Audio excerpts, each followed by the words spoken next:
দরদি প্রভু, আমরা যত গুনাহ করলাম দুনিয়ার কোন মানুষ না জানলেও তোমার জানার বাকি নাই। তুমি তো জানো আমরা কত গুনাহ করেছি, এজন্য তোমার কাছে গোপনেই ক্ষমা চাই, মাফ চাই। আরে দরদি প্রভু,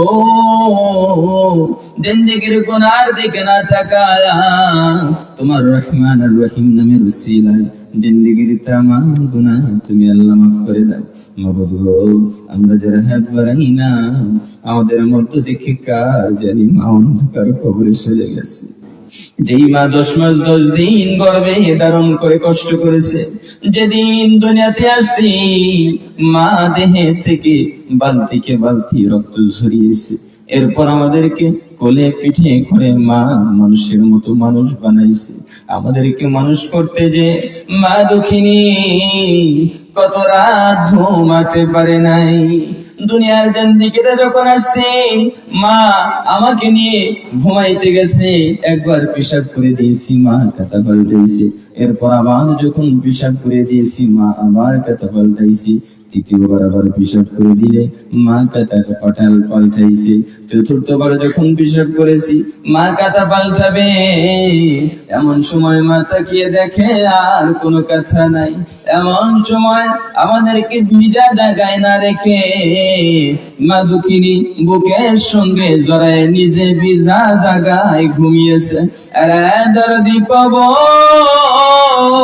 আমরা যারা হাত বাড়াইলাম আমাদের মধ্য থেকে কার ওই জনম দুঃখিনী মা অন্ধকার কবরে, যাদের মা অন্ধকার কবরে তাদের কবরগুলো জান্নাতের বাগান বানায় দাও।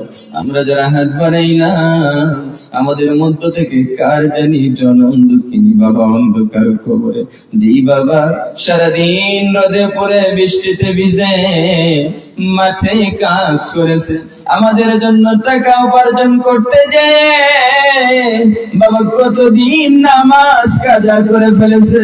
আরে দরদি পাবো, ওই বাবা আমাদের অনেকের অন্ধকার কবরের বাসিন্দা, জানি না কবর তাদের সঙ্গে কেমন আচরণ করতেছে।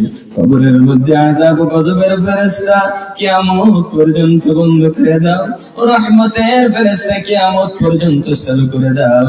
মাবুদ গো, আমরা যারা হাত বাড়াইলাম গুনাহ করতে করতে পাহাড় সম পরিমাণ গুনাহ করেছি, জিন্দেগির গুনার দিকে তাকায়ও না।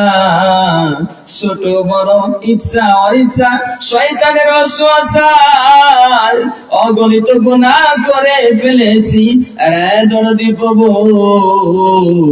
এত গুনাহ করেছি তোমার কাছে হাত তুলতে বড় ভয় হয়, লজ্জা হয়। আয় আল্লাহ তাআলা, তারপরেও তোমার কোরআনুল কারীমের একটি আয়াতকে সামনে রেখে ভিক্ষুকের মতো কাঙ্গালের মতো দুখানা হাত বাড়ায় ধরলাম গো।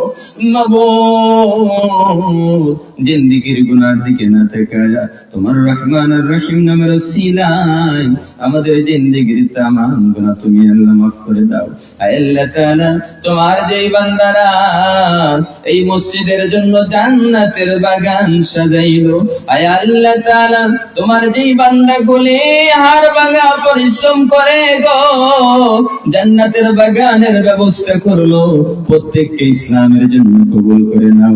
আমার যেই মা বোনেরা জালসা শুনতে আসলো এবং এখন পর্যন্ত যেই মায়েরা আসতে পারে নাই আর আসবে এমন নিয়ত করেছে, আমার মা বোনদেরকে অতি তাড়াতাড়ি জালসায় আসার ব্যবস্থা তুমি করে দাও। আরে দরদি পাবো,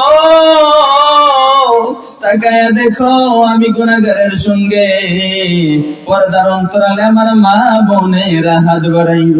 জানি না কোন মায়ের দিলের মধ্যে কি ব্যথা, কোন আশা নিয়ে জান্নাতের বাগানের মধ্যে বসলো।